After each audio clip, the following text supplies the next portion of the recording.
apa kabar Anda hari ini? Senang sekali saya Ayu Sutomo bisa kembali hadir ke hadapan Anda dalam program keluarga yang edukatif dan inspiratif Ruang Keluarga. Bagaimana puasanya keluarga Indonesia? Sudah semakin dekat liburan, tapi mudah-mudahan masih tetap semangat. Keluarga Indonesia, setiap proses pembelajaran yang dilalui oleh buah hati kita tercinta tentunya memiliki problema yang khas pada masing-masing tahapan perkembangannya. Apalagi ketika sudah mulai masuk usia sekolah, sudah mulai harus belajar mengeja, membaca, menulis, berhitung, kemudian logika, memori, serta mempertajam kemampuan motorik halus.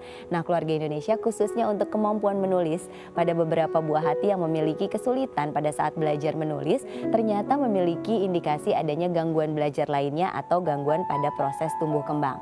Nah, keluarga Indonesia, topik itulah yang akan kita bahas di ruang keluarga kali ini, yaitu tentang kesiapan menulis anak. Bagaimana cara mengindikasi anak sudah siap untuk belajar menulis atau belum. Kemudian jika anak mengalami gangguan menulis, apa yang bisa kita lakukan? Bagaimana mengindikasi anak-anak yang memiliki gangguan menulis, dan yang paling penting, apa yang bisa kita lakukan sebagai orang tua untuk membuat anak-anak kita semakin pandai atau cakap dalam kemampuan menulisnya. Nah, keluarga Indonesia, untuk Anda yang punya pertanyaan seputar topik ini, Anda kami tunggu di nomor 021 2903 2644 atau boleh juga via Twitter di @tay_tv. Jangan lupa dikasih hashtag Ruang Keluarga. Nah, keluarga Indonesia, sebelum kita berbincang dengan narasumber mengenai topik menarik ini, kami telah menyiapkan satu tayangan yang berisi pendapat dari keluarga Indonesia di rumah tentang topik ini. Seperti apa tayangannya? Simak yang berikut ini.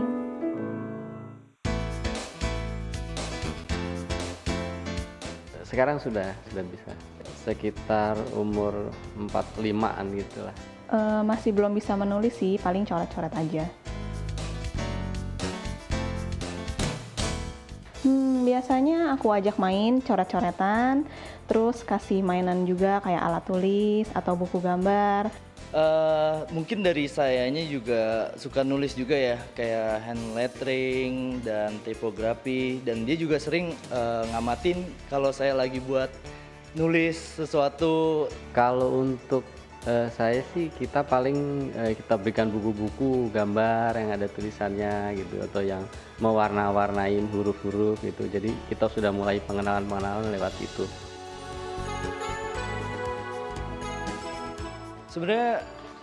Sebenarnya susah-susah gampang sih. Kendalanya sih mungkin kalau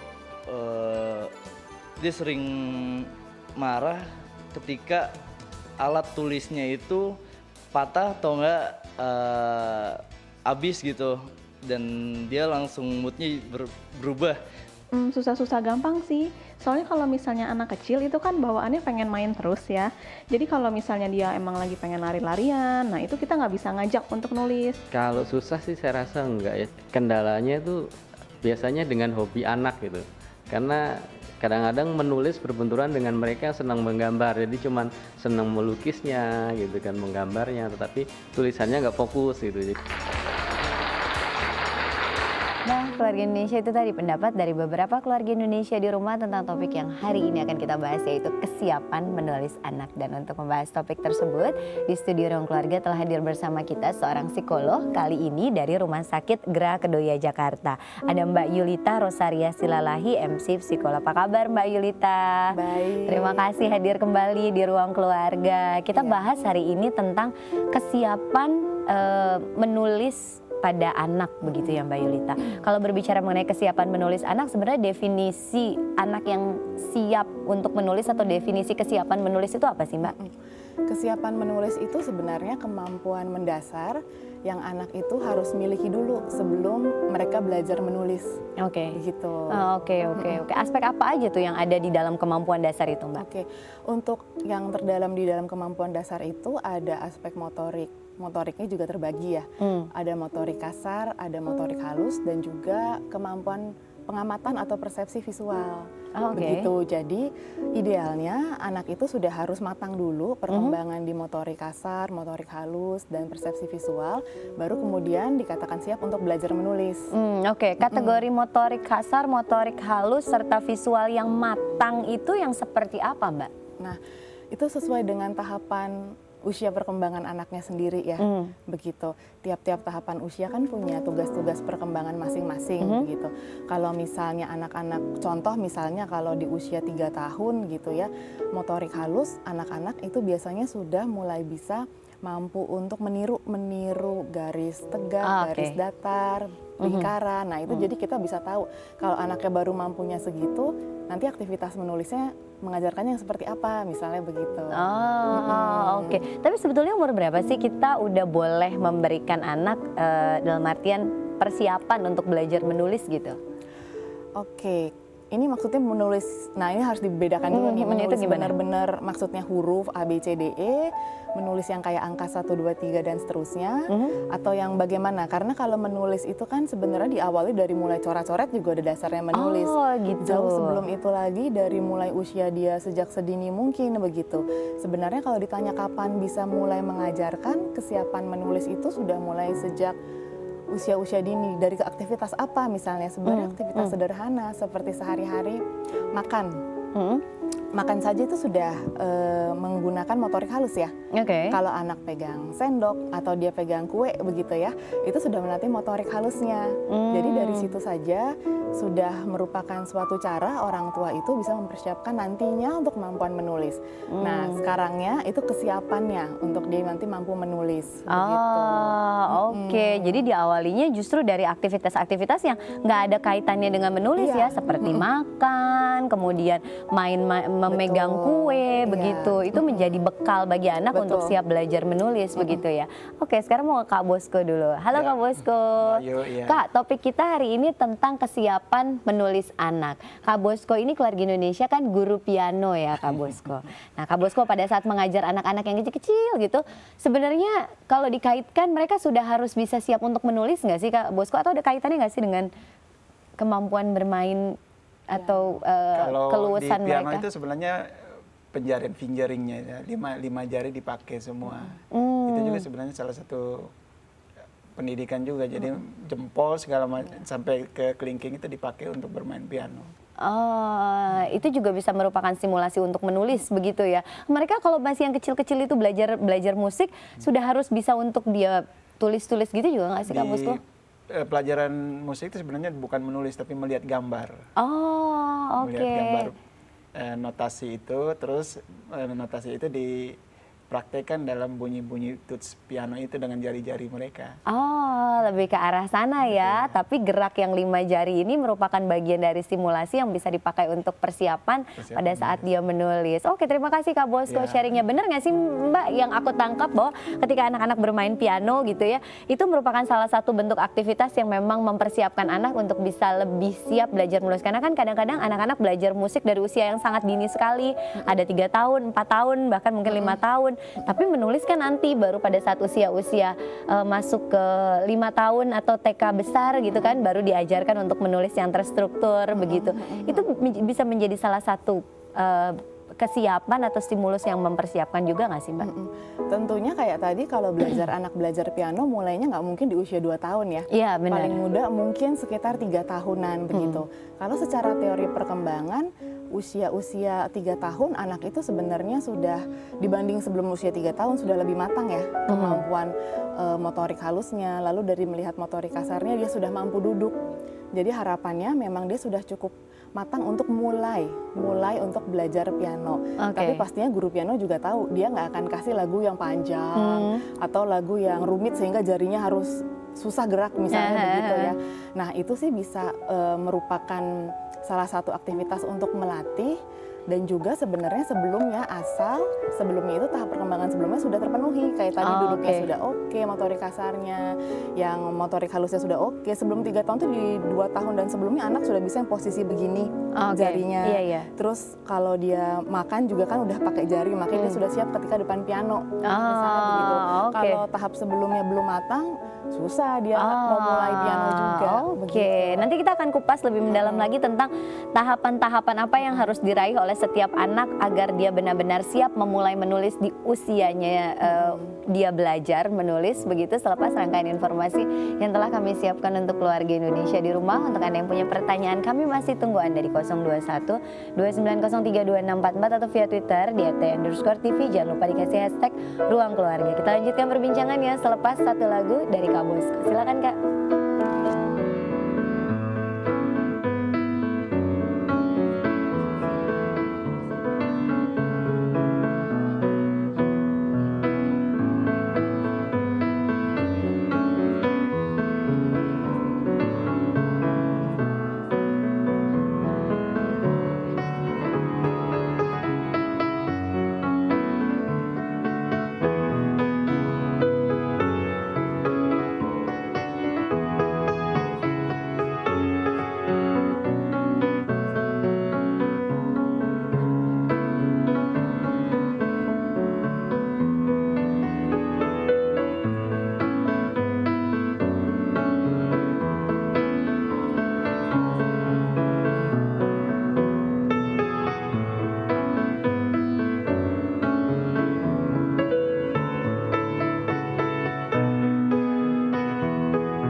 Kembali lagi di Ruang Keluarga dan Keluarga Indonesia, mari kita lanjutkan perbincangan membahas topik kesiapan menulis anak. Untuk Keluarga Indonesia di rumah yang punya pertanyaan seputar topik ini, kami masih tunggu Anda di nomor 0212903244 atau via Twitter di @tay_tv. Jangan lupa dikasih hashtag Ruang Keluarga. Dan sekarang kita lanjutkan perbincangan masih dengan psikolog dari Rumah Sakit Gera Kedoya, yaitu Mbak Yulita Rosaria Salahi MC. Mbak, ngomongin soal kesiapan anak untuk menulis. Umur berapa sih sebenarnya kita udah bisa mulai ngajarin anak nulis? Oke, kalau untuk ngajarin anak menulis itu sebenarnya di sekitar usia 3 tahun, di usia 3 tahunan begitu ya. Begitu anak sudah bisa mengcopy, menarik garis lurus, mendatar, vertikal dan juga lingkaran, itu sudah mulai bisa. Tapi kan diawali dengan mungkin mengikuti titik-titik gitu. Mengikuti titik-titik ntar jadi garis, mengikuti titik-titik jadi lingkaran. Tentunya pasti kualitas lingkarannya juga bukan yang rapih kayak kita ya. Yang penting titik ketemu titik gitu, tapi kadang-kadang kan masih keriting-keriting gitu ya. Kemudian ketika anak itu sudah usia 4 tahun, dia bisa memegang pensil mulai dengan jari ujung jarinya. Gitu. Kok tadinya masih gini gitu ya, kan ada yang masih gini ya. Nah, ketika dia baru mulai memegang begini kan sudah mulai bisa nanti bentuk-bentuknya itu dia lebih bagus lah mengikutinya. Tapi masih tetap dia mengcopy. Kemudian pada saat usia 5 tahun, ini dari sisi perkembangan ya, anak mampu untuk mengcopy bentuk segitiga, segi 4, kemudian tanda tambang. Nah itu kan setiap ada segitiga, segi 4 itu ada sudutnya ya. Berarti itu mengindikasikan anak sudah punya kontrol lebih baik, kekuatan juga lebih baik. Karena begitu misalnya mau segitiga kan, ke bawah stop, dia kontrol ya, ke samping stop, dia kontrol, ke atas stop, dia kontrol. Jadi kalau kita kaitkan dengan huruf, misalnya dia mau belajar menulis huruf besar A begitu ya, seperti itu kan, ke bawah stop, terus dia begini lagi stop, samping stop. Nah jadi perlu anak itu sudah mulai kuat, lebih kuat secara motorik, bisa kontrol juga persepsi visualnya, sama motoriknya juga udah bagus. Begitu. Berarti itu sekitar umur 5 tahun? 4 tahunan, 5 tahun lah. 4 tahun, 5 tahun. Pada sebagian anak cuma ada yang belajar nulis tuh agak kesulitan sekali, dalam artian kok susah banget ya untuk mampu membuat tulisan yang tepat sesuai dengan usianya, misalnya kayak ya menyambung titik, membuat siku, itu agak kesulitan. Apakah itu bisa menjadi satu indikasi adanya gangguan belajar atau gangguan tumbuh kembang yang lainnya nggak sih Mbak? Nah kita harus lihat usia, begitu. Itu pas kita tadi katakan sulit, dia lagi di usia berapa. Kalau memang masih di usia tumbuh kembang, itu terlalu dini untuk mengatakan dia masuk gangguan ya. Usia tumbuh kembang tuh umur berapa sih Mbak? Sebenarnya sih kan tumbuh kembang itu sampai usia 5 tahun. Tapi kalau kita lihat teori memegang pensil atau grasp, itu sebenarnya sampai 7 tahun itu masih istilahnya maksimal 7 tahun anak itu megang itu baru benar-benar kuat dengan posisi yang betul. Itu 7 tahun? Iya, sampai 7 tahun. Tapi kalau misalnya sampai usia 7 tahun dia belum bisa juga, nah itu baru catatan ya, kita harus lihat jauh lagi. Saat anak belajar nulis itu yang dipakai si motorik halus aja atau ada aspek motorik lain yang juga ikut terlibat atau memang harus dipersiapkan juga? Iya, motorik kasar dan motorik halus. Dalam arti ketika kita menulis, peran motorik kasar lebih kepada kan harus duduk. Begitu. Jadi ada beberapa anak yang mungkin karena motorik kasarnya belum berkembang baik, duduknya nggak nyaman, nggak betah duduk, terus suka akhirnya duduk bentar berdiri atau jalan, ininya jadi nggak ikut bisa nulis. Begitu. Postur juga harus diperhatikan ketika menulis ya, posturnya kan harus yang benar untuk menulis. Lalu baru juga kita perhatikan motorik halus juga. Motorik halusnya harus sudah berkembang dengan kuat, dengan matang, posisi memegang pensilnya juga benar begitu. Jadi kedua itu ya, motorik kasar, motorik halus. Motorik kasar, motorik halus, bukan hanya dia nulisnya aja, tapi ada posisi, kekuatan postur, tulang, postur itu juga berperan ya Mbak ya. Nah Mbak, kalau misal anak yang kemampuan menulisnya bagus, apakah pasti kemampuan membacanya juga baik? Atau dua-duanya deh dibalik gitu, yang kemampuan membaca baik pada saat menulis nanti juga dia akan kemampuan menulisnya baik. Selalu begitu nggak sih Mbak?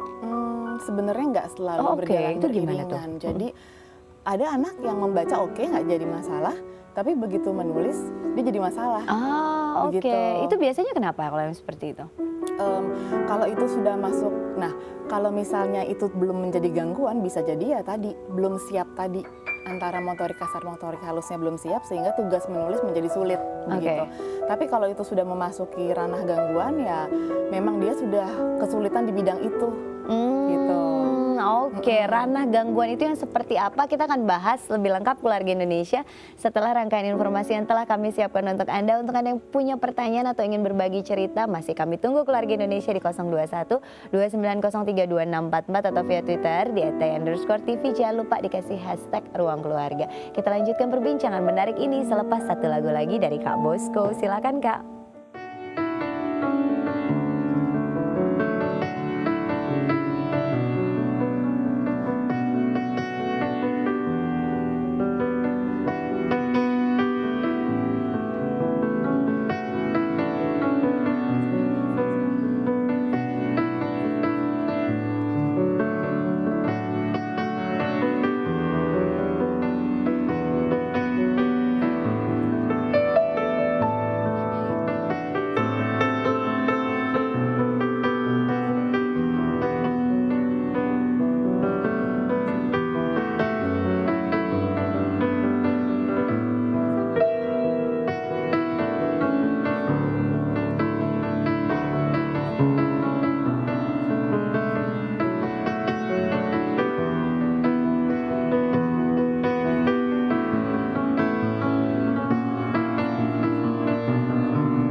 Kembali lagi di Ruang Keluarga dan Keluarga Indonesia, mari kita lanjutkan perbincangan masih membahas topik kesiapan menulis anak. Untuk Anda di rumah yang punya pertanyaan seputar topik ini, Anda kami tunggu di 021 2903 2644 atau via Twitter @tay_tv. Jangan lupa dikasih hashtag Ruang Keluarga. Dan sekarang kita akan lanjutkan perbincangan masih dengan psikolog dari Rumah Sakit Gera Kedoya Jakarta, Mbak Yulita Rosaria Silalahi MC. Mbak, yang tadi kita sambung, kalau misal sudah masuk ranah gangguan itu yang seperti apa? Yang masuk ranah gangguan itu biasanya setelah anak itu melewati usia periode tumbuh kembangnya begitu 7 tahun berarti? Ya kurang lebih ya kalau menulis ya. Terus dia masih sulit untuk menulis.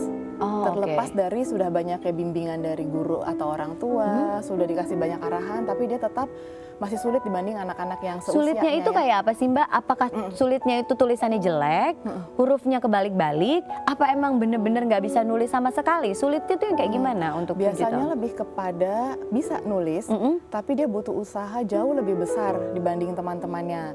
Dan biasanya hasil tulisannya kalau kita baca tuh cenderung jelek ya, dibilang kurang bagus lah gitu ya. Cenderung kurang bagus. Antara bisa nanti ukurannya campur-campur, ada besar ada kecil, lalu huruf besar huruf kecil juga campur-campur, kemudian bisa jadi nulis juga nggak benar di atas garis, bisa di bawah garis begitu. Kurang lebih seperti itu. Jadi dibaca itu susah. Tapi ini bukan anaknya karena males gitu ya. Jadi emang anak itu emang nggak bisa, bukan emang dia lagi males-malesan atau disengaja. Oke. Jadi memang sudah harus ada bimbingan dulu, ada usaha yang lebih, dan kemudian tetap tidak bisa, itu baru kita arahkan kepada yang namanya gangguan menulis begitu ya. Mbak, sebelum kita sambung perbincangannya sudah ada penelpon yang mau bergabung dengan kita sapa dulu ya. Halo Ruang Keluarga. Halo Ruang Keluarga. Halo, selamat siang. Ya, siang. Dengan siapa, di mana Ibu? Saya dengan Lita di Jakarta. Baik, Ibu Rita di Jakarta. Langsung pertanyaannya, Ibu Lita di Jakarta. Langsung pertanyaannya, Ibu Lita. Iya, selamat siang Mbak. Saya kan punya anak umurnya 3,5 tahun. Lalu saya sudah membeli buku untuk dia belajar menulis kata-kata. Tapi yang saya lihat di anak saya ini, dia lebih suka menggambar daripada belajar untuk menulis. Gitu. Untuk solusinya gimana ya Mbak ya? Oke. Baik Ibu Lita, kami coba jawab bersama di sini. Terima kasih atas partisipasinya di Ruang Keluarga. 3,5 tahun dikasih tools untuk menulis kata-kata, udah terlalu mudah Mas? Sudah cukup atau belum sih sebetulnya? Usia 3,5 tahun disuruh nulis kata-kata, kalau dari sisi teori perkembangan sih terlalu cepat ya. Iya, karena apa? 3,5 tahun itu sebenarnya dia tadi kan kembali lagi baru mampunya mengcopy garis yang lurus tadi, yang vertikal atau horizontal, dan juga lingkaran, mengcopy ya gitu, dengan juga kualitas yang belum bagus-bagus banget lah hasil tarikan garisnya begitu. Jadi kalau sudah masuk ke kata, kata itu kan sudah berarti A, I, U, E, O, sudah huruf. Satu huruf saja lingkaran turun, misalnya gitu kan. Kalau B garis, terus nggak boleh putus dari garis tadi, Ada setengah lengkung. lingkaran begitu ya. Jadi kontrolnya belum cukup matang untuk memang dia bisa menulis kata gitu, dan tentunya anak-anak cenderung menolak biasanya. Oke. Dan kalau dia memilih untuk menggambar, memang itu lebih cocok sih sebenarnya untuk usianya begitu. Dan yang harus diperhatikan juga adalah bukan hanya sekedar aktivitas menggambarnya, tapi juga medianya. Sebisa mungkin alat untuk anak usia 3 tahun itu masih yang lebih pendek ya. Kalau pensil kita kan panjang-panjang, terus kurus-kurus. Megangnya juga agak susah kalau untuk anak sekitar usia 3 tahun. Mungkin seperti krayon yang lebih pendek, karena dia megangnya kan juga masih begini ya gitu. Dan lebih enak dipegang kalau krayon untuk anak usia 3 tahun. Oke, gitu. jadi si menulis kata-katanya kita tunda dulu, nggak apa-apa dia menggambar, tapi gunakan media yang tepat begitu ya. Oke, mudah-mudahan bisa menjawab pertanyaan Ibu Lita yang tadi bergabung di Ruang Keluarga. Mbak, disambung lagi. Gangguan menulis yang tadi kita sempat perbincangan itu memang iya ya, lebih sering terjadi pada anak laki-laki dibandingkan dengan anak perempuan. Ada istilahnya sendiri kan ya gangguan menulis itu? Ya, istilahnya itu disgrafia. Disgrafia, gangguan menulis.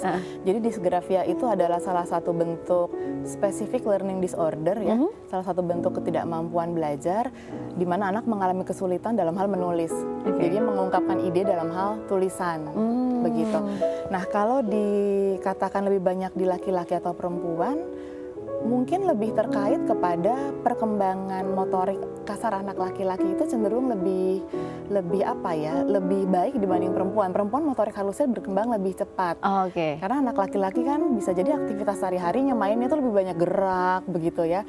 Sementara kalau motorik halus itu kan anak butuh diam dulu untuk dia mau mengerjakan motorik halus. Anak perempuan biasanya mainannya kan boneka, dia lebih duduk terus apa boneka entah nuang masakan atau apa. Jadi otomatis biasanya pada umumnya anak perempuan itu memang motorik halusnya itu lebih cepat berkembang gitu. Itu ditunjang juga dengan permainan-permainan yang biasa atau aktivitas yang biasa juga memang dilakukan oleh anak perempuan gitu ya Mbak ya. Nah Mbak, kalau tadi kan disampaikan bahwa disgrafia ya. Disgrafia ini satu kondisi di mana anak atau individu kesulitan untuk mengungkapkan perasaan dengan menggunakan tulisan. Nah, tapi dengan media-media yang lain terkait kegiatan menulis misalnya menggambar atau melukis itu bisa? Lebih mudah buat mereka kalau menggambar ya begitu, karena kan tidak banyak ada simbol-simbol ya bahwa bentuk ini adalah huruf A, bahwa bentuk ini adalah huruf B begitu.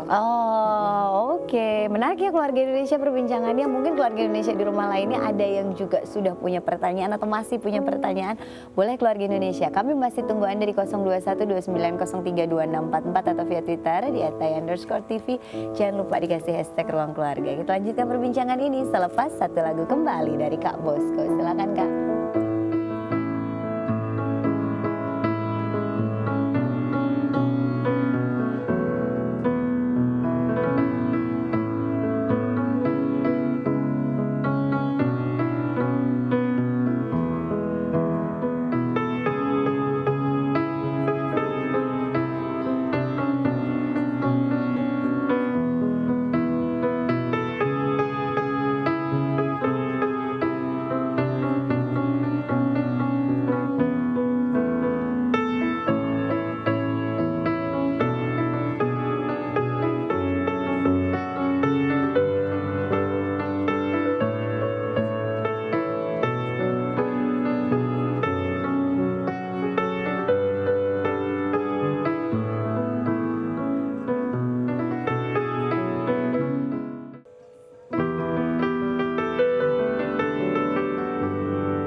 keluarga dan keluarga Indonesia. Mari kita lanjutkan perbincangan masih membahas topik kesiapan menulis anak untuk keluarga Indonesia di rumah. Yang punya pertanyaan seputar topik ini, boleh kami tunggu Anda di 0212903244 atau via Twitter di @tay_tv. Jangan lupa dikasih hashtag Ruang Keluarga. Dan sekarang kita lanjutkan perbincangan masih dengan psikolog dari Rumah Sakit Gerak Kedoya, ada Mbak Yulita Rosaria Silalahi, MC psikolog. Mbak Yulita, kalau anak-anak dengan sudah masuk ke ranah gangguan menulis gitu kan ya, itu artinya dia masuk sebagai salah satu ranah gangguan belajar ya, yang spesifik ke gangguan belajarnya adalah menulis. Kerap kali nggak terlampau kelihatan kan ya, tapi menghambat, sehingga anak-anak dengan gangguan menulis seringkali kemudian mendapat label atau cap dari entah itu guru, entah itu lingkungan sekolah sebagai anak yang kurang mampu untuk mengikuti pelajaran sehingga tertinggal. Nah, dalam kondisi seperti itu Mbak, yang bisa kita lakukan sebagai orang tua itu sebenarnya sampai sejauh mana sih Mbak? Oke. Yang pertama-tama harus dipahami itu gimana anak ketika dia dicap atau di label kurang mampu atau tertinggal tadi ya.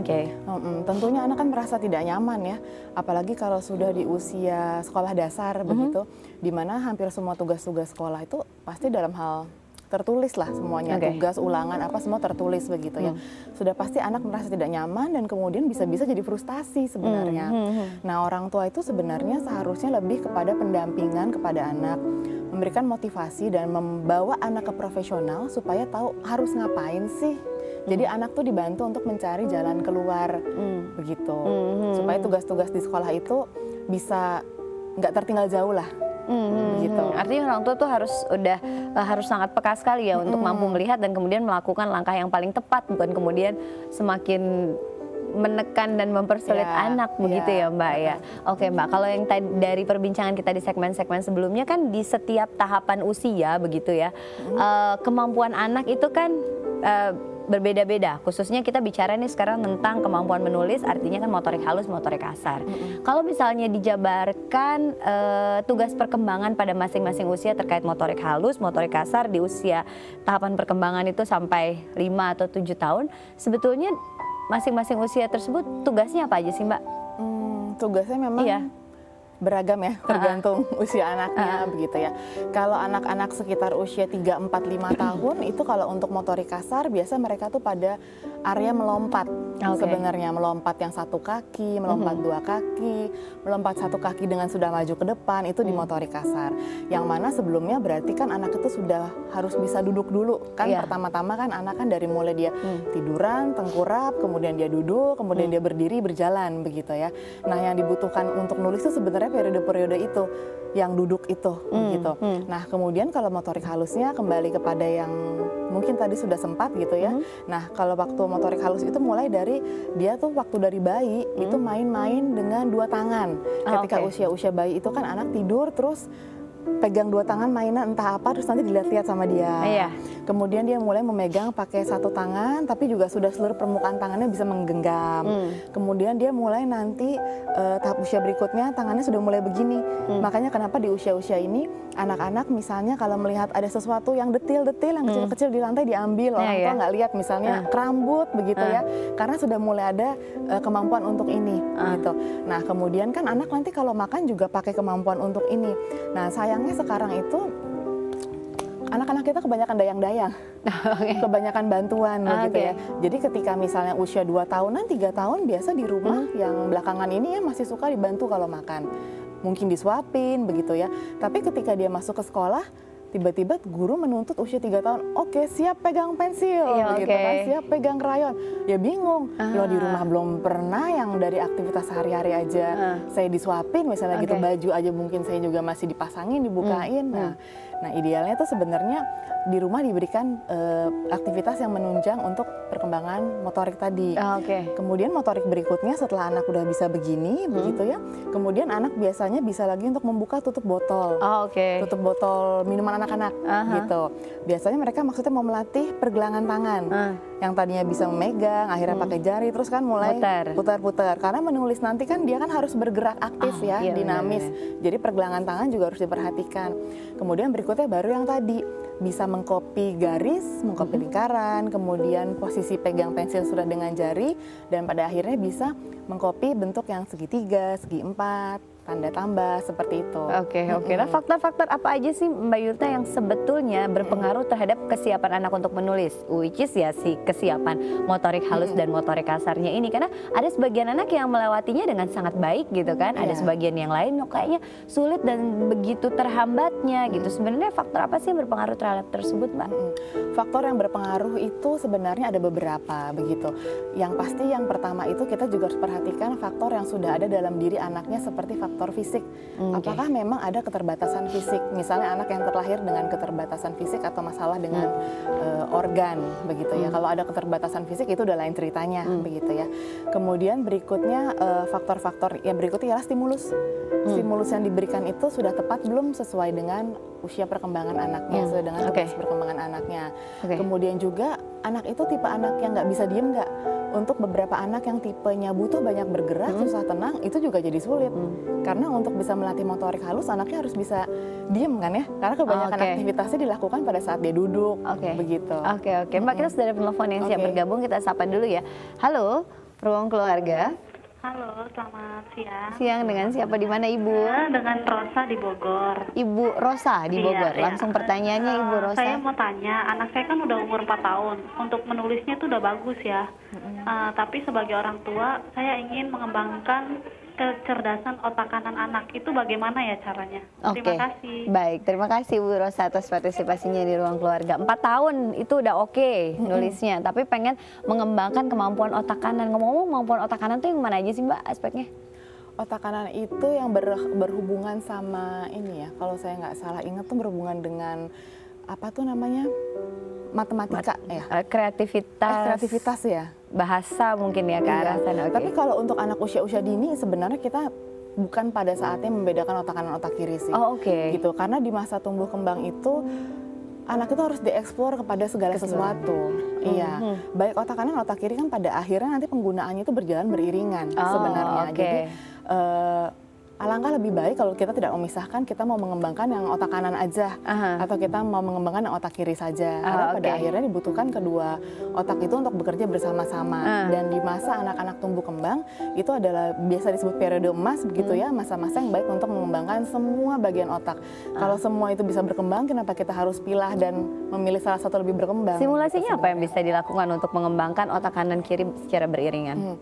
Itu sebenarnya lebih kepada kesehariannya, itu sebenarnya lebih kepada juga aktivitas sehari-hari di rumah, di sekolah.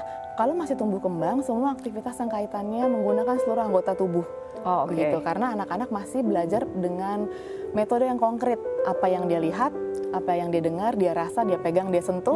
Metode belajar mereka masih dengan itu. Jadi main, bergerak, kemudian pegang ini, pegang itu yang menggunakan seluruh anggota tubuh bisa menjadi simulasi apapun kegiatannya. Keluarga Indonesia, menarik sekali perbincangannya. Namun saat ini kami telah menyiapkan satu rangkaian tips untuk Anda semua di rumah. Kali ini tipsnya tentang bagaimana cara untuk meningkatkan kemampuan menulis anak. Seperti apa tipsnya? Simak yang berikut ini.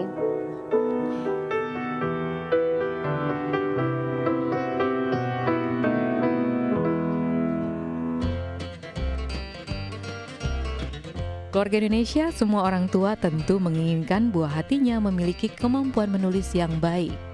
Stimulus motorik sedari dini diperlukan. Berikut ini beberapa tips yang bisa dilakukan orang tua untuk meningkatkan kemampuan menulis anak. Sedari dini berikanlah anak-anak alat-alat tulis seperti pensil warna dan juga kertas, agar anak-anak mulai mencoret dan juga menggambar. Kegiatan ini akan mengaktifkan motoriknya. Jangan melarang anak untuk mengekspresikan perasaannya. Biarkanlah anak-anak untuk menggunakan kreativitas untuk mengekspresikan perasaannya. Biasanya anak usia 1 tahun akan mulai mencoret di tembok atau di lantai. Jangan melarang. Orang tua harus menyiapkan media yang lebih besar, seperti papan yang aman untuk anak. Jangan memaksa anak untuk menulis. Setiap anak memiliki perkembangan yang berbeda. Orang tua wajib memberikan stimulus agar motorik anak bekerja dengan baik, seperti menyiapkan mainan edukatif alfabet dan juga angka yang berwarna-warni, agar anak memiliki ketertarikan untuk mulai mengenal huruf. Meningkatkan kemampuan menulis anak bisa dimulai dengan meningkatkan kemampuan membaca dan berbicara anak. Kenalkan anak dengan buku dan juga dongeng sejak dini, sehingga kosakata anak bertambah. Ajarkan menulis dengan cara yang menyenangkan. Anda bisa mulai mengajak anak bermain. Jika anak mulai bosan, jangan dilanjutkan dan gantilah dengan aktivitas lain. Hubungi ahli untuk melakukan deteksi dini apabila anak mengalami keterlambatan dalam menulis, sehingga Anda bisa memberikan treatment yang tepat.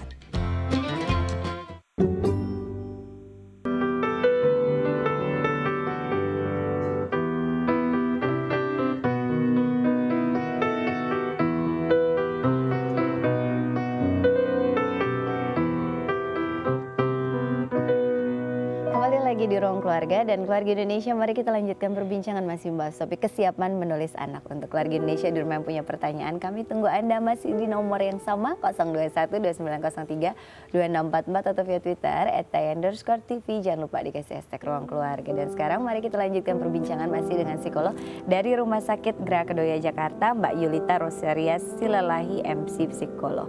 Mbak Yulita, kalau kita berbicara mengenai gangguan, itu kan ada satu artinya hal yang tidak bisa dicapai padahal seharusnya sudah harus dicapai di usia tersebut. Misalnya kayak umur 7 tahun harusnya udah bisa menulis, tapi ini belum bisa dengan effort yang sudah sangat besar.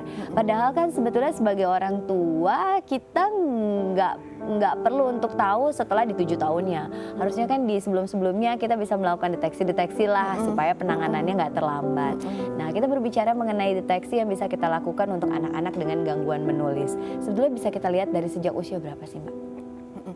Kalau tadi kita ingat kita membahas kemampuan motorik itu dari sejak usia bayinya begitu ya. Sebenarnya orang tua itu sudah harus waspada dari sejak usia jauh sebelumnya, sedini mungkin begitu. Karena pada tahap usia manapun dimulai adanya keterlambatan, itu nantinya kan sebagai dasar untuk tahap tugas berikutnya.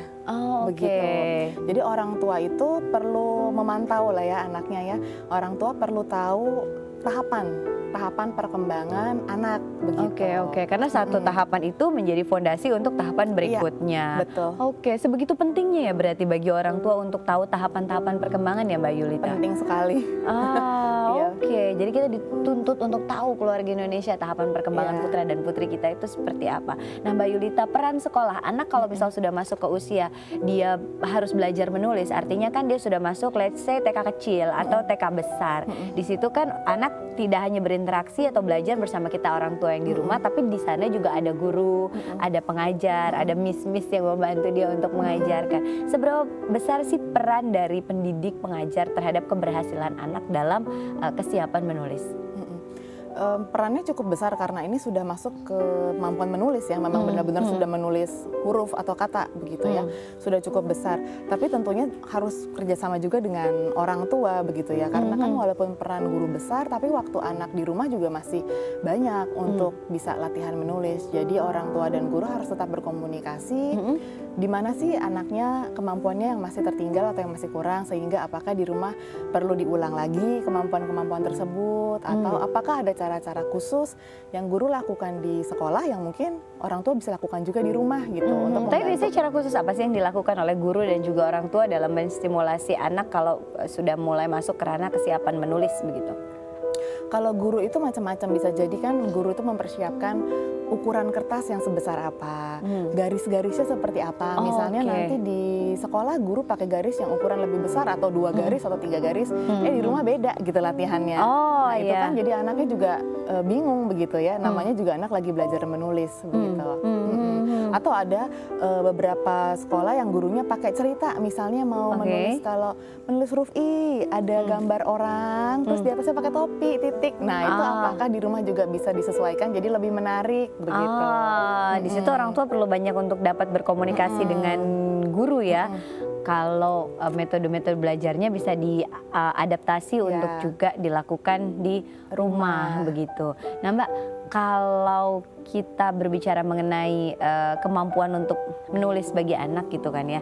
Nah itu kan erat sekali kaitannya tadi dengan motorik halus, kemudian motorik kasar.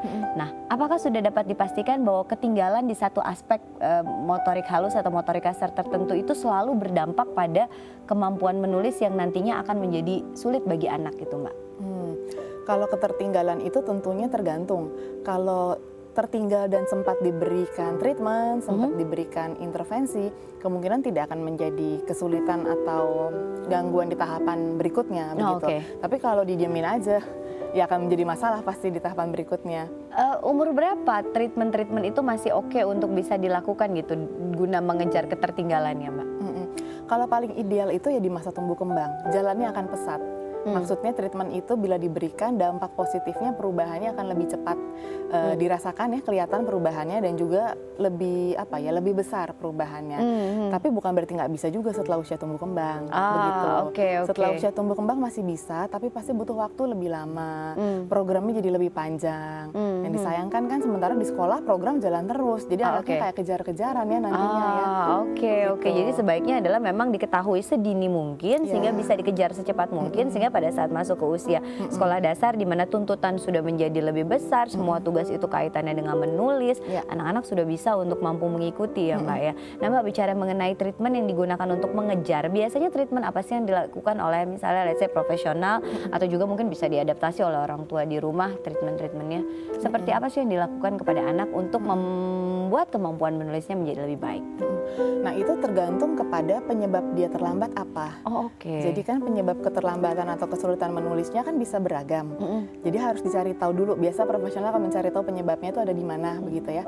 Kemudian dilihat apakah misalnya karena motorik kasarnya yang belum matang atau karena postur dan sebagainya. Itu mungkin nanti akan dirujuk untuk mengikuti terapi tertentu, misalnya terapi fisioterapi untuk memperkuat ototnya. Apakah ternyata motorik halusnya saja yang belum matang tapi duduknya sudah oke. Mungkin akan dirujuk ke okupasi terapi. Biasanya terapis-terapis di okupasi terapi akan lebih mengurusi hal seperti itu, kesiapan itu. Tapi kalau misalnya karena anaknya memang banyak gerak dan sebagainya mungkin bisa jadi lain lagi gitu. Emang biasanya penyebab dari anak kemudian mengalami kesulitan dalam memulai atau keterlambatan kesiapan untuk memulai menulis itu apa saja Mbak secara garis besar yang membuat anak menjadi terlambat?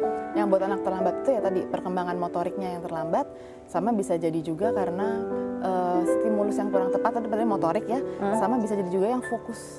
Anak tidak tenang, anak banyak mau bergerak, masih butuh banyak bergerak. Oke. Nah Mbak, yang menarik gini, ketika kita misalnya memang tidak menstimulasi sehingga anak tidak siap ketika waktunya dia harus sudah mulai untuk memasuki proses siap belajar nulis, itu kan karena mungkin kurang stimulasi, kemudian memang sama orang tua terlalu banyak dibantu ini itu sehingga anak tidak terbiasa secara motorik halus. Lain lagi kasus seringkali juga ditemukan yang overstimulasi. Jadi seperti mungkin salah satunya telepon yang tadi 3,5 tahun sudah diberikan begitu banyak stimulasi kaitannya dengan dikasih pensil, dikasih apa segala macam gitu ya. Itu ada pengaruhnya nggak sih terhadap tumbuh kembang selanjutnya kalau terlalu dini simulasinya malah justru? Ada. Karena memang yang ideal yang baik itu adalah yang pas begitu ya, jangan kurang, jangan juga berlebih. Jadi kalau berlebih itu tentunya anak nanti merasa cepat lelah pasti, karena terlalu banyak beban yang dikasih yang seharusnya belum dikasih begitu ya, overload lah ceritanya. Nah kalau anak merasa cepat lelah, nantinya merasa bosan, ujungnya bisa demotivasi ya, motivasi menurun, berikutnya malah udah deh nggak mau. Gitu. Dikasih lagi dia akan menghindar, nggak mau juga karena sudah terlalu banyak gitu. Nah kalau misalnya sudah dalam kondisi seperti itu, misalnya orang tuanya sudah nyampe ternyata salah nih gitu kan, sekarang anaknya berada dalam kondisi mogok, dah nggak mau nulis lagi gitu, nggak mau belajar lagi, apa yang bisa dilakukan oleh orang tua Mbak? Maksudnya sudah too much ya, terlalu banyak sudah ya? Too much dan anaknya sudah sampai titik yang tadi jenuh ya, Mbak sampaikan, itu apa yang bisa dilakukan orang tua? Stimulasinya dikurangi. Berarti yang tadi misalnya menulisnya terlalu banyak ya dikurangi begitu. Diperhatikan apakah dia memang butuh waktu untuk istirahat lebih banyak atau bermain lebih banyak, kembali kepada aktivitas dia yang seharusnya.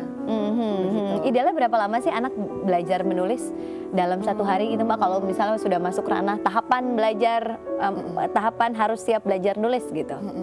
Sebenarnya sih nggak ada rumus harus berapa lama ya kalau menulis ya, tapi kurang lebih kalau misalnya anak-anak umur 4 tahun gitu kurang lebih sekitar 20 menit juga dia oke. 4 tahun 20 menit. Sesuai dengan, ada pengaruh dengan sesuai rentang konsentrasi iya anak sih? Sebenarnya hubungannya lebih ke situ.